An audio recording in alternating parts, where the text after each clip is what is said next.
Hi, it's Intrusive. This video will be a beginner's and mid-game guide for elemental dungeons. Now, before we get into the video, I will ask you to like, subscribe, and comment. If you want to see more videos on this game, or if you just want more long-form videos, we are going to start with an early dungeon. Now let's have a real quick lesson for early game. If you're early game, you most likely have one of these 10 elements: fire, sand, nature, water, air, earth, light, smoke, lightning, or ice. The last 4 are epics, while the first 6 are rares, all of them having their own weakness, alongside different movesets. If you're lucky, you will get a variant on the element. I will show an image of all variants and take time to read or pause the video to see what each does and how they may benefit or hinder your playstyle. Now you may be wondering why out of all the rare elements I decided to use nature. Well, I have the best variant on it, and it's the only rare element with an M1, making it a little better than the other rare elements. Let's talk about health potions. Health potions are an item that only drops in dungeons.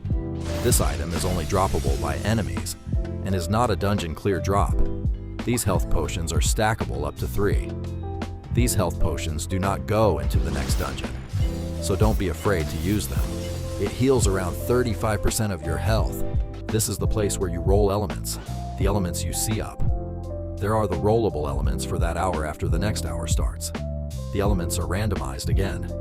There can only be 3 rares, 1 epic, 1 legendary, and 1 mythic. There is also a secret element in the game that's always rollable with an item, but that's more endgame. This is the raid shop. This is where you can spend radium to purchase rare, stronger items that maybe take a lot of time to grind. For you can also get these mythic crates with a chance at getting some very good items. This is the hourly raid at the top. You can see the level requirement, how much longer you have until you can join, and which dungeons the hourly raid is on. The leaderboard area is over here. It shows you where you're ranked at. Unfortunately, being ranked high in gold gives nothing, but the damage leaderboard rewards you with gems and cosmetics. Over here is the blacksmith. This is where you can reforge your weapon, which is a little different than upgrading. You have quite a few different reforges, godly being the best possible reforge. It is RNG, so it can cost from a few thousand to $1 billion in gold.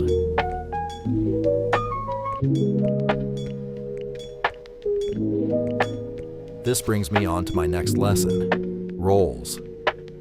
In this game, like a few other games you may know, has weapons and armor, but not all of the same equipment is equal.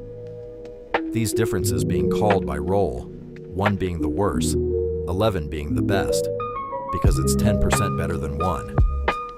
Now, you may be wondering, how do you calculate you roll? Well, lucky for you, the game has made a calculator in their Discord for the rolls of each weapon and armor, which I will link in the description. Now, elements don't have rolls. They are equal if you get a copy of it. Now I'll explain, not all elements are equal in damage, and not all mythics have M1s, and you can't get every element through the banner. Some elements can be won by getting 1st, 2nd, or possibly 3rd in a contest in which they host in the Discord every once in a while some can be gotten through trading. With that being said, this concludes the second lesson. By the way, your inventory auto-sorts from best to worst. The crafting gorilla is an NPC who has a bunch of things you will need later in game, so don't worry too much about him early on. For those with excess gold, you can craft them into gold bars in your inventory to hold, so you don't waste them. They recently released PvP, but considering that you are new, I wouldn't recommend it. You do have 2 potions that you can hold in the inventory, those being damage and gold. They both buff the damage and gold. You get inside a dungeon. They also don't run while outside a dungeon. Let's talk about the rings you see right here, called relics. These relics have 3 main stat boosts. Some give health, some give elemental magic, and some give sword damage. Now there are wands inside the game in which there are not relics for yet. Now it's time to talk about the hidden features. There are 3 rings currently that have hidden stats. The best one being known as Prisma Ring. It has a high elemental damage boost, as well as makes glitched items do an extra move. The rings are highly sought after. Torrential rings buff runic water, and also had a high elemental damage buff, and lastly Gravity Ring, which buffs gravity cooldown on moves and radius on moves. Now I didn't mention the green relics. Those give banner luck, which are not helpful in a dungeon. The warp button has a lot of places that it allows you to warp. To some places have level restrictions. The elements button shows you all the elements you have collected. It allows you to switch from your permanent elements, and if you own cosmetic reskins of an element, you can change it here as well. None of the event elements show, so yours may not look like mine. This NPC allows you to perm your elements for 1000 radium, but there is one hidden requirement: the element has to be a variant. If it's not, it won't allow you to immortalize it. This is the scientist. If you give him one of any item, it converts into points into which he will give you stuff. But he doesn't take more than one. Once given to him, he won't take the same item again. Here is where you craft ascended weapons. They all take one thing in common, and that's an angelic core which you can craft at the gorilla. They all have different abilities. The harder to craft, the better it is. One of the items needed for the ascended weapons are shards. There is a challenge level for each world. They change every 4 hours and they all drop different shards. Right over here is the lab, and right when you walk in is the fusion machine. The fusion machine allows you to mix your abilities with another's elements, abilities. Now you need a code for this door, but you can actually just jump down the middle. The second door actually needing a code. It is 1337. In here is a raid key trader. He trades 3 different keys every 4 hours.